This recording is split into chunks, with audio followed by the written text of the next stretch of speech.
Verslo žinios. Verslo tribuna. Labadiena, su jumis Verslo tribuna, laidos partneris Elektrum Lietuva, o šiandien studijos svečias Elektrum Lietuva verslo sprendimų departamento vadovas Marius Kietis. Sveiki, Mariau. Sveiki. Pradėkim, ko gero, nuo didžiausio pokyčio laukiančio Lietuvos jau vasarį, visai greit. Lietuva atsijungs nuo sovietinės sistemos vadinamo Brelžiedo.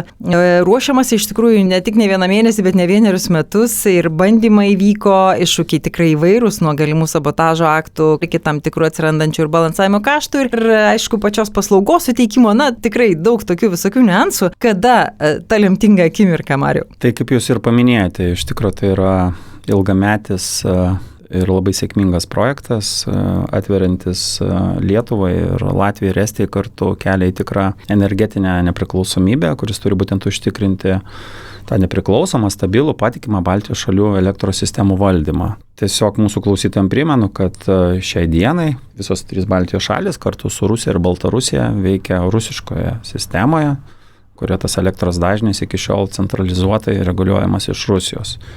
Ir vasario pradžioje, tai būtent vasario 8 dieną, visų trijų Baltijos šalių operatoriai atliks jau bendrą izoliuoto darbo bandymą, tai atsijungs nuo Brelo, o dar kitą dieną mes jau tapsime tiesiog kontinentinės Europos tinklų dalimi.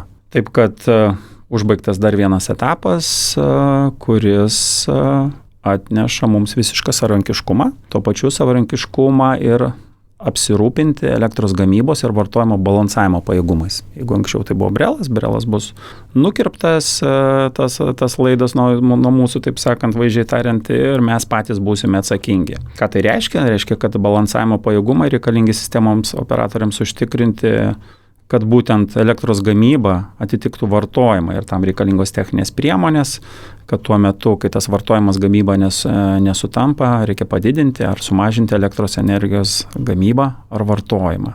Tas balansavimas grubiai tai reiškia, ar ne, kad iš esmės užtikrinti visą laiką vienodą tiekimą. Tiek, kiek reikia, tiek yra. Taip, plus vieninga dažnė. Tai kas reiškia, kad tai susiję ir su tam tikrais balansavimo kaštais. Kurių anksčiau neturėjome. Kurių anksčiau būtent su šiuo desinchronizacija neturėjome. Ir kokie tie bus kaštai parodys artimiausia ateitis. Ir energetikos masteliai, ta trumpiausia ateitis turbūt kalbam apie 3 metų laikotarpį. Bet jeigu žiūrime į šiuos metus, tai 25 metais ta balansavimo kaštų išaugusioji dalis būtent įskaičiuota bus elektros skirstymo tarifą, nes mes, kai kalbam apie elektros kainą, yra kelios dedamosios, yra ta biržos dalis, bet yra ir skirstymo dalis, VIAPas, tai būtent kalbam apie tai, kad skirstymo išlaidos jos įskaičiuotos į tarifą, o jau 26 metais iki 28 metų jos pastoviai bus perkeliamos būtent tos balansavimo rinkos dalyviams. Tai bus tam tikri kaštai, tą reikia pripažinti, bet kita vertus išmoksim. Tai yra kelių metų laikotarpis, kaip tą vartojimą ir gamybą balansuoti. Tam yra priemonės, ateina technologijos, baterijos, kaupikliai, kad tas perteklinius svyravimus būtų galima balansuoti. Šitą nepriklausomybę kartu ir atsakomybę tam tikrą, taip, iš tikrųjų. Tampam savo šeimininkai, savo energetikos visiškai šeimininkai. Paaiškinkit šiek tiek, tą dabartinę situaciją. Į kokius klausimus atsakymai jau yra ir ko galbūt, štai kaip, pavyzdžiui, tie balansavimo kaštai, jie tokie, ar ne, dar bus kažkas, žinom, kaip maždaug tas galbūt veiks, bet realiai tai ne viskas dar yra aišku. Bent jau ir dydis ir panašiai. Kas yra dabar jau tikrai aišku, kas įvyksta vasario 8? Visiškai aišku, kad mes atsijungsime nuo rusiškos sistemos ir tapsime savarankiški. Tie kaštai, tai yra kaip ir kiekviena naujovė, jie susiformuos per tam tikrą laiką.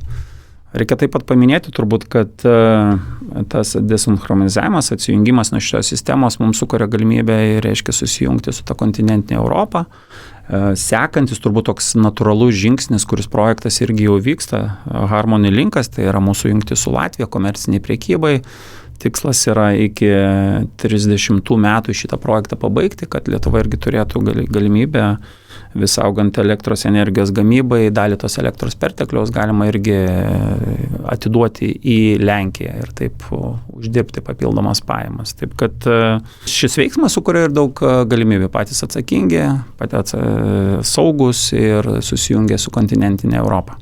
Eiliniams vartotojams tai kažkiek tai gali pasimatyti, čia daugiau Litgridas kaip balansuotojas, tos kaštus reguliuos ir kiti balansavimo rinkos žaidėjai, bet aš nenorėčiau šiuo metu spekuliuoti, kokie tie kaštai tiksliai bus. Pamatysime artimiausių metų. Iš kur mes gausim tą elektros energiją? Na dabar mes vis tiek dar, kiek mes pasigaminam patys, dabar šiai dienai koks yra procentas? Tas procentas vis didėjantis. 24 metais Lietuva jau patenkino 62% savo poreikį. Tai yra pirmą kartą daugiau negu pusę, jeigu mes skaičiuojam nuo to laikotarpio, kai buvo uždaryta mūsų Ignalinos atominė. Turbūt 25 metais tai jau bus 70% ir dėka atsinaujinančios energetikos sparčios plėtros, tas mūsų apsirūpinimas tik didėja. Kas ir džiugina iš tikrųjų, kad iš tos mūsų apsirūpinimo kiekio jau 3/4 yra iš būtent atsinaujinančių šaltinių, saulės, vėjo. Ši plėtra yra tikrai milžiniška ir ypač per pastarosius porą metų. Tai iš principo Lietuva vis daugiau metuose bus dienų, kai Lietuva pati savarankiškai galės apsirūpinti visose reikalingais elektros kiekiais. Žalioji energetika yra toks pagrindinis faktorius, ar ne? Tas pagrindinis žaidėjas tą užtikrinant. Taip, tai yra strateginė kryptis, pradėta prieš jau ten 10 turbūt, bet iš principo tos gamybos apimtis jos vis didėja ir šie kiekiai galios prasme, tai yra ten 3,7 gigavatų, tai yra labai milžiniški kiekiai ir reiškia mes vis daugiau naudojam atsinaujinančių šaltinių. Ir vis mažėja mūsų iškastinio kuro kūrenamo, taip sakant, elektrinių dalis ir poveikis. Faktas, kad atsinaujinančių energetika yra kažkiek tai priklausoma be abejo ir nuo oro sąlygų, tai dujos kaip toks kuras išliks tikrai 10-20 į priekį, nes mums stabilumo palaikymo energetinės sistemos plus atskiroms verslo šakoms, ten trąšų gamyba, chemijos pramonė, jos irgi bus reikalingos, bet tikėtina, kad tiesiog jų kiekiai tikrai nebeauks ar ne, o vis daugiau elektros mes gaminsime būtent iš atsinaujinančių šaltinių ir toliau. Ir galimybė pirkti, vis tiek mes turim kaimynus, turim jungtis su skandinavais, turim ar ne, iš principo tai yra tai, kas užtikrins tą tokį stabilumą.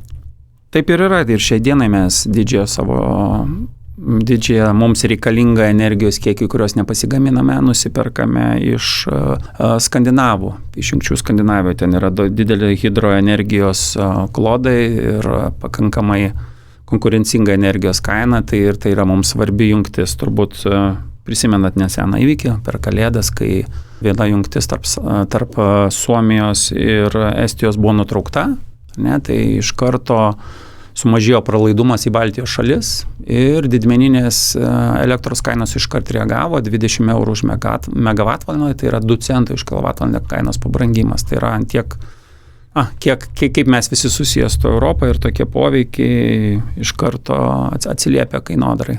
Kalbant apie tą kainą, tai pernai iš vis svyravimai buvo tokie, na, kiek čia nuo mažiau nei 2 eurų iki beveik 700 už megavatvalandę. Ta prasme, tie svyravimai gali būti net tokie. Ką tai reiškia? Tiesiog turbūt jau kuris laikas mes gyvename tos atsinaujinančios energetikos plėtros etape. Jeigu pamena, 22 metais mūsų vidutinė kaina kilovatvalandės buvo kartais didesnė negu kad 24 metais. Ką tai reiškia, kad kuo daugiau saulės ir vėjo, tuo labiau mes priklausomi nuo saulėtų ir vėjuotų dienų, ar ne? Tai labai natūralu. Ir problema dar ir tame, kad mūsų vartojimas, pikinis vartojimas, jisai tiek dienos metu jis yra labai netolygiai pasiskirstęs ir saulės ar vėjo nebuvimas iš karto sukelia didelius disbalansus tarp vartojimo ir gamybos. Todėl, kai mes kalbam apie elektros kainą, žiūrėti vien kažkokį tai vidutinę kainą, vidutinę dienos kainą, nėra labai prasminga, nes atskiram vartotojui, įmonei aktualios tos valandos, kuriomis jį dirba. Ir tomis pikinėmis valandomis ta kaina gali būti gerokai aukštesnė. Čia tuo atveju, jeigu tu priklausomas nuo Taip, jeigu tu turi pasirinkęs biržos planą, reiškia, tu žaidi tą žaidimą, tu esi priklausomas nuo daugelio svyravimų.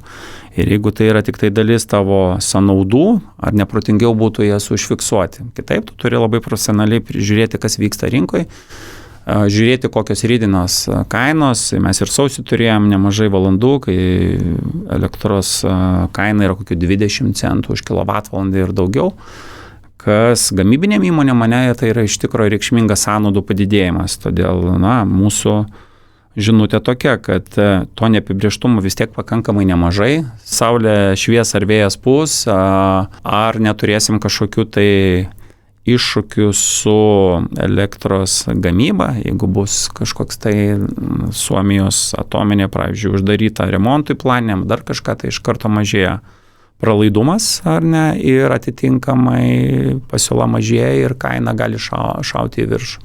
Todėl mes vienareikšmiškai sakom, kad fiksuokimės kainą, yra galimybės fiksuotis nuo trumpiausio laikotarpio kažkokio tai ilgesnio, taip tiesiog apsaugant savo rizikas. Ir taip, dalis iš klientų, kurie vis dar gyvena biržoje, turbūt išlošia. Kiek tokių? Jų yra tikrai dar pakankamai nemažai. Mūsų portfelį didesnė dalis vis dėlto yra fiksuotų klientų, daugiau negu trečdalį, bet yra nemažai klientų, kurie vis dar gyvena biržoje, bet jie prisiima riziką. Tai yra atviros pozicijos prisiėmimas. Čia turbūt dar ir pasiekmė to neseno laiko, kai kainos buvo milžiniškos ir kas fiksavo tuo metu karo 22-ieji, ta prasme, visą tai padarė tam tikrą, poveikį ir mūsų galvoms tikriausiai, ir tiems sprendimams. Taip, iš tikrųjų, tie 22 metai dar buvo taip visai neseniai, bet kita vertus, tiek 23 metais matom jau pakankamą stabilumą, o 24 metai, kai kainos biržai vidutinė jau buvo mažiau negu 9 centai, mes esam pakankamai ramiame laikotarpyje. Tai užfiksavus kainą galima ramiai planuotis savo veiksmus ir tiesiog žiūrėti, kaip tai sąnaudų eilutė, kuri yra kontroliuojama ir valdoma. Patogus laikas, manot, dabar fiksuoti? Metų pradžia, pavyzdžiui, visą kitą? Brelas, atsijungimas, žiūrint atrodo taip toks... kalendoriškai, dažniausiai tai būna, kad pavasariop mažiau reikia šildymo, pradeda šviesti saulė, atsinaujinantys energetikos šaltiniai prigamina vis daugiau energijos, vasarą dar labiau saulė šviečia, mažėja šiek tiek ir elektros suvartojimas, tai taip pakankamai tradiciškai, kad tai yra sezonai, kai elektros kaina būna kiek mažesnė, kai rudenį ir žiemą jinai šiek tiek auga į viršų. Bet kainą fiksuotis galima bet kuriuo metu ir tiesiog pasirinkus tuo metu didmeninės kainos prognozės, tam yra nepriklausomi elektros tiekėjai, kurie gali patarti, ar tinkamas metas. Galų gale yra tam tikri lūkesčiai, kokios tos sąnaudos yra klientui priimtinos, tai mes galim pasiūlyti visokių variantų. Tiems, kas vis dėlto nori išeiti galbūt iš tos biržos, bet vis dar nesiryžta fiksuoti viso savo kiekio, turime ir pasiūlymą 50-50, tai tu gali pusę kainos fiksuotis, su likusiu pusę kiekio likti biržoje ir taip galbūt diversifikuoti savo rizikas ir turėti tokį variantą. Taip kad galimybių šiandieninėje energetikos rinkoje yra tikrai nemažai. Kas daugiau fiksuoja, fiziniai ar asmenys ar verslas? Fiziniam asmenims kaip taisyklė daugiausia yra nemažai patrauklių planų ir ten sumos vis dėlto mokėtinos nėra tokios reikšmingos, tai ten daugiausia fiksuotų planų. Versle yra visokių patirčių, tikrai nemaža dalis dar verslo bendruomenės ir turi pasirinkę spotinės NPS kainas. Nes plus dar ir labiau profesionaliai gali pažiūrėti turbūt, ar ne, tai bent jau galvoja, kad, jeigu spėjai susekti, aišku, ten kas valandą kinta ir panašiai. Jo, tai reikia fiksavimas, tai yra daugiau mūsų kaip rekomendacija, bet yra laisvė pasirinkti, yra galimybė tikrai sekti tas biržos kainos, domėtis jomis, bet tai susijęs su tuo mano įvardinto jau rizikų prisimimu.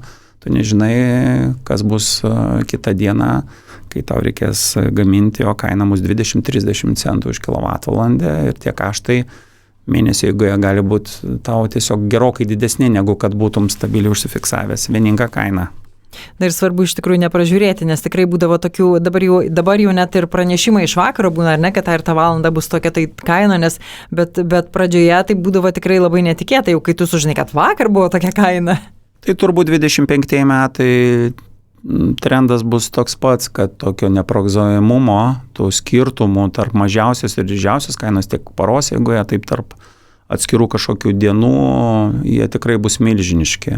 24 metais turėjom, kad sausio pradžioj vidutinė kaina buvo beveik 70 centų už kilovatvalandę, kai tuo tarpu balandžio mėnesį turėjom vieną dieną, kai ta kaina buvo mažiau negu centas, taip kad tie skirtumai iš tikrųjų yra milžiniški ir dėja tai yra naujoji realybė, kurioje mes gyvensim.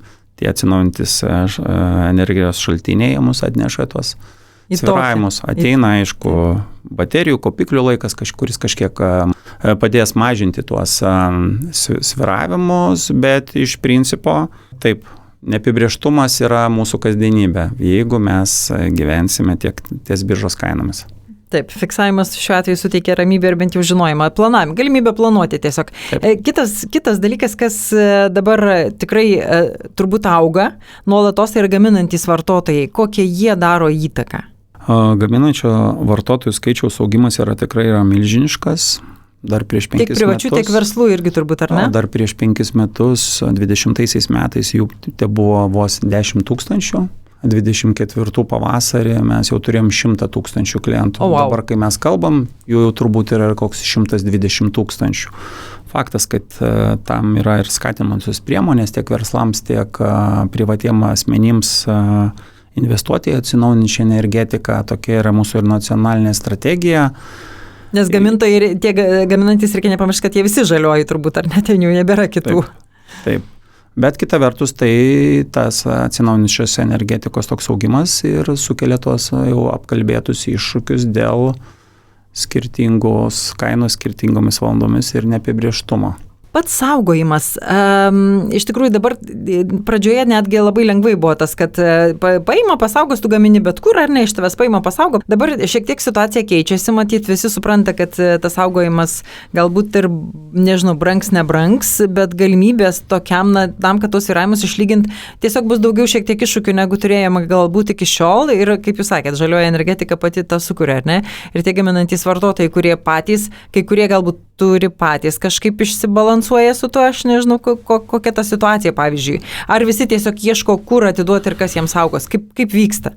Tas augantis gaminančių vartotojų kiekis sukuria visai energetikos sistemą ir tam tikrus disbalansus. Nes yra nemažai tų vartotojų, kurie pasigamina daugiau negu reikia jiems savo poreikiams. Arba bent jau, pavyzdžiui, tuo metu, ar ne? Tiekėjai, kurie tiekia elektrą, jie turi užtikrintą nuolatinį tiekimą ir dabartinė, taip vadinama, net meteringo sistema neskatina, kad tie gaminantys vartotojai vartotų kažkokiamis pigesnėmis valandomis. Tai yra, kaip taisyklė, irgi vartoja tuo metu, kai yra pikinės valandos, kai kaina yra aukšta ir ką tai sukuria, tai kad tiekėjas turi patiekti elektrą, nusipirkti papildomą elektrą už pakankamai brangiai, kai gamyba yra pigesnių laikotarpių. Tai tas saugojimas, taip vadinamis kilovatvalandėmis, kuo toliau, to daugiau, kuo tų gaminančių vartotojų didėja, jis tiekėjams didina tam tikrus nuostolius. Tai yra tam tikri kaštai, nes tokį klientą, jo vartojimą išprognozuoti visų pirma labai sudėtinga.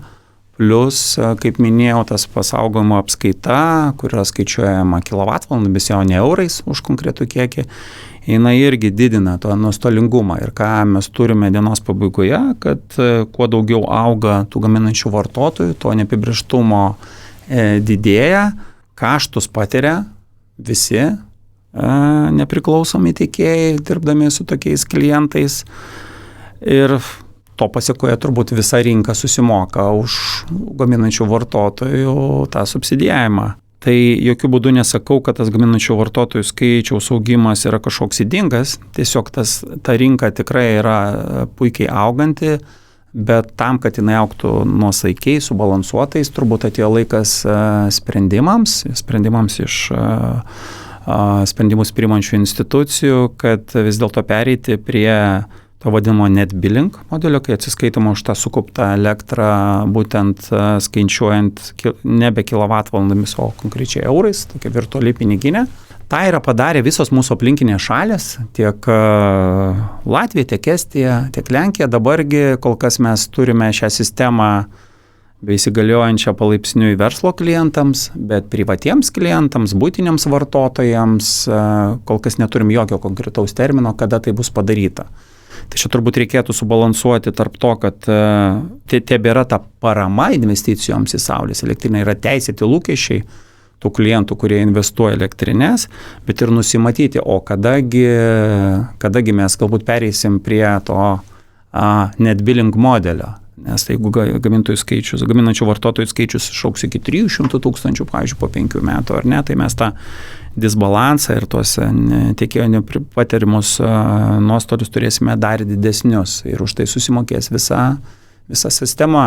Ne visi nori tai pripažinti, bet mes esam toje stadijoje, kai iš tikro šioje srityje reikalingi sprendimai ir rinka jų laukia.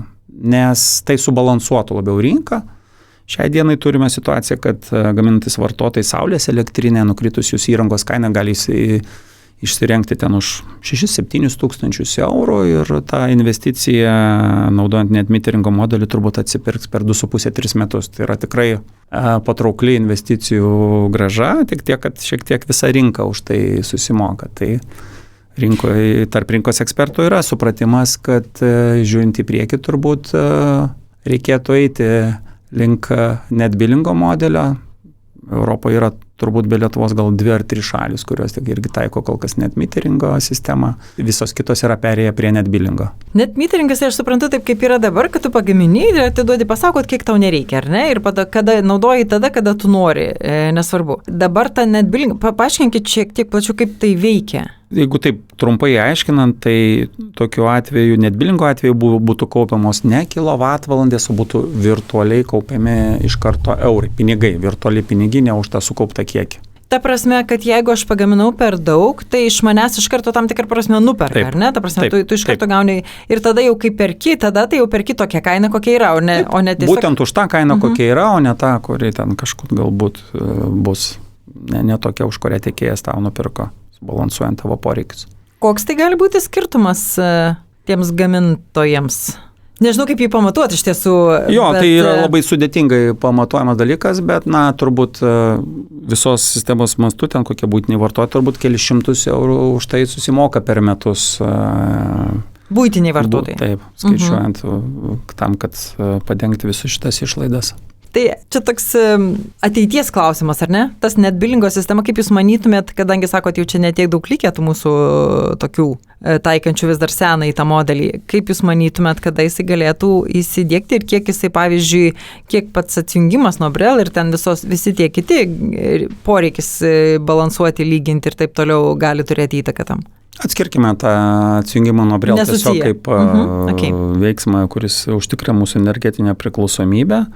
O pati gaminančių vartotojų plėtra tam, kad tai būtų darni, tai tiem sprendimai mes esam pribrendę. Tai turbūt energetikos ministerija turėtų priimti tuos sprendimus, aiškiai numatyti terminus, kada tai bus daroma ir kaip. Kad rinka būtų subalansuoti visų poreikiai, tiek klientų, tiek tiekėjų, tiek visų rinkos dalyvių.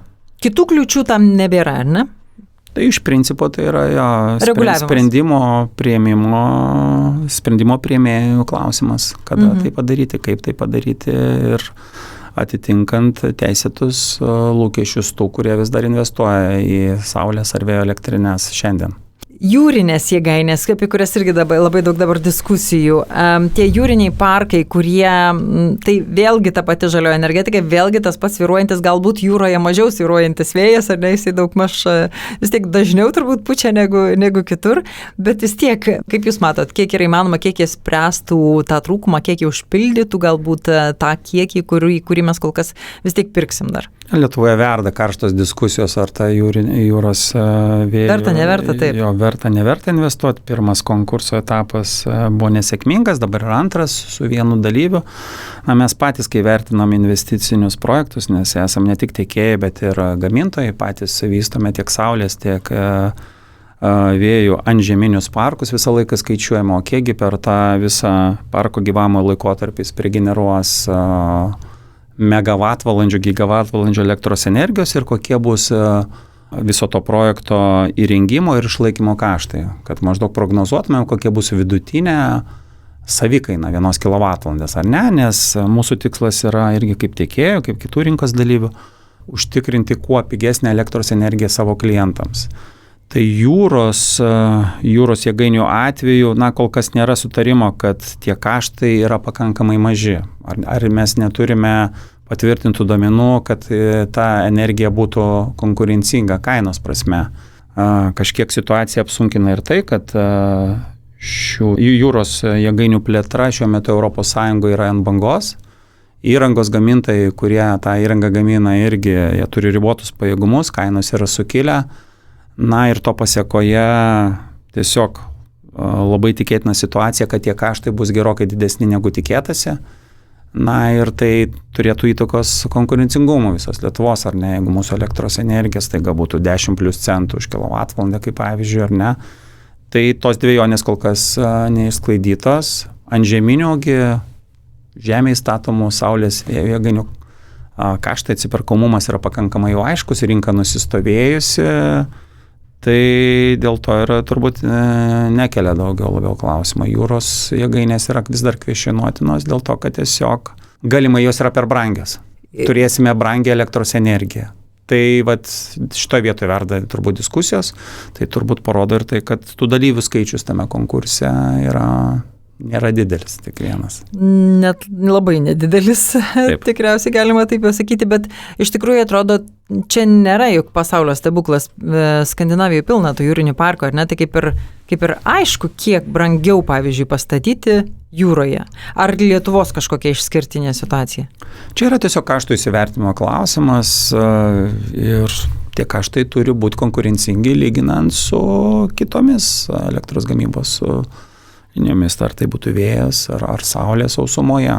Tai čia galima turbūt dėti analogijas ir kalbant apie vandenilį kaip technologiją, kur Europa iš principo prieš porą paskutinių metų buvo labai stipriai užsihaipinusi, kad štai technologija, kuri ateitis, didelės paramos, bet pernai metai ypač parodė, kad skirtingose pasaulio vietose buvo atšaukta daug, sustabdyta, atšaukta vandenilio projektų. Pagrindinė priežastis atsiperkamumas. Kol kas ši technologija neatsiperkanti, prielaidos kol kas yra ir lūkesčiai buvo pernelik optimistiniai.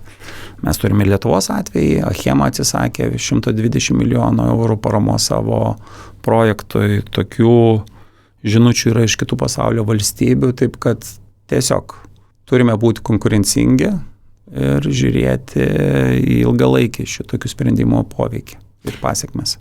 Tai kokie sprendimai Lietuvai būtų geriausi jūsų manymų? Štai tas neatsiperka, tas galbūt per brangi infrastruktūra, nes iš tikrųjų vertinti reikia labai daug tų aplinkybių, net ir tas galbūt, kurios nuo mūsų nepriklauso, pavyzdžiui, geopolitinė situacija arba dar ten kas nors. Ne? Dabar vėlgi Jungtinėse Amerikos valstijose pokyčiai, galbūt iš ten Europos Sąjunga jiems apsirūpinti kažkuo ar ne, tam tikromis žaliavomis. Tai ką jūs matot kaip tokį, sakykime, sprendimą, kuris padėtų tiek užtikrinti, rasti balansą iš tikrųjų, nes vis tiek ta energetikos gamyba, jinai turi dar ir pelną nešti tam, kad galėtum atnaujinti, nes juk ir tie saulės parkai, ir tie vėjo, jie nėra amžini, jie yra pakankamai ribota, kiekį metų galioja. Manau, kad Lietuvos energetika yra iš tikrųjų teisingame kelyje. Mūsų ta atsinaujinančių išteklių plėtra sparti, jinai tikrai duoda rezultatą. Mes jau dar keli metai ir faktiškai pilnai apsirūpinsime savarankiškai energijos šaltiniais. Tiesiog reikia pripažinti, kad tai atneša ir naujus iššūkius, kaip būtent rinkos subalansavimą ir tą priklausomybę nuo oro sąlygų, nuo kažkokių kitokių trikdžių, kaip geopolitiniai veiksmai. Bet to energetinio saugumo prasme žingsniai yra teisingi. Rinka turėtų ir toliau veikti subalansuotai, tai yra subalansuoti tiekėjų, reguliatoriaus, klientų interesus, nedemonizuojant tiekėjų kaip blogio, ar ne. Tai yra didelis masto biznis, kur pakankamai mūsų tikslas irgi yra patiekti tą kainą už ko mažesnę kainą, bet visokie disbalansai ar sprendimo atidėliojimas, reguliuoti tą patį net billingą ar net meteringą, jis tiesiog atitolina tos sprendimus ir sukelia papildomų iššūkių. Tai turbūt tiek. Paminėjo tą demonizavimą tiekėjų. Turbūt vienas toks labai aštrus laikas buvo, kai prasidėjo tas rinkos liberalizavimas ir iš tikrųjų ir vienas, ir antras, žiūrėk, čia, užsilenkė, taip sakant, tie tiekėjai. Buvo tokių įvairių situacijų, bet regis dabar jau nebevyksta tokie kažkokios didelės perturbacijos ir viskas kaip ir nusistovėjo, man atrodo, ar ne? Ar atsiranda naujų ir kažkokių rizikingų dalykų? Tiekėjų prasme, rinka tikrai yra pasiekusi brandą. Didžioji dalis tiekėjų yra ne tik tiekėjai, bet kartu ir gamintojai. Gamintojai, kurie turi savo gamybinius pajėgumus ir stengiasi patiekti tiek, kiek pagamina, tai šitoje vietoje rinka yra pasiekusi brandą. Turbūt iššūkiai lieka vis dar tam tikri su pačios rinkos reguliavimu. Kvestionavimas ar fiksuota elektros sutartis sutartam terminui vis dar yra fiksuota, ar ją galima bet kada nutraukti, ką turime mes atskirų pavyzdžių iš reguliatoriaus pusės. Tokie dalykai veda rinką iš disbalansą, nes rinkoje veikia buitiniai vartotojai, kuriem tikrai kaip silpnesniai sandoros šaliai taikomi paprastesni reikalavimai, bet mes, kai kalbam apie didžiasias įmonės, didelius elektros vartotojus, tai tam, kad rinka veiktų subalansuotai, kad iš tikrųjų ir mes kaip tiekėjai galėtume tiekti elektrą ir ilgalaikiais kontraktais, skaidyti tą kontraktų paketą, tai tos žaidimo taisyklės, jos turėtų būti pakankamai stabilios ir bendraujant tarp rinkos dalyvių. Yra kitų komodičių rinka, kur, reiškia, labai aiškiai apibrėžta, kas vyksta, jeigu fiksuotos kainos kontraktas neįvykdomas, tai yra sankcijos to visam išplaukiančiom pasiekmėms.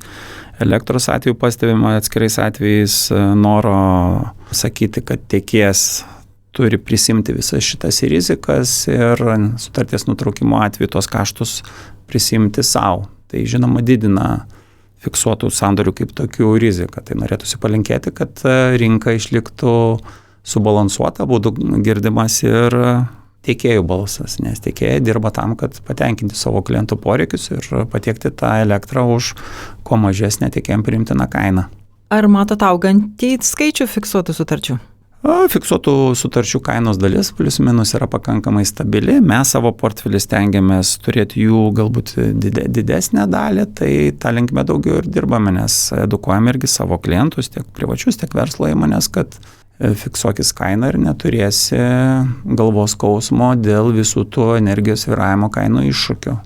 Ir galės ramiai planuoti. Tai tiesiog sąnaudų eilutė. Galės ramiai planuoti ateinančius metus.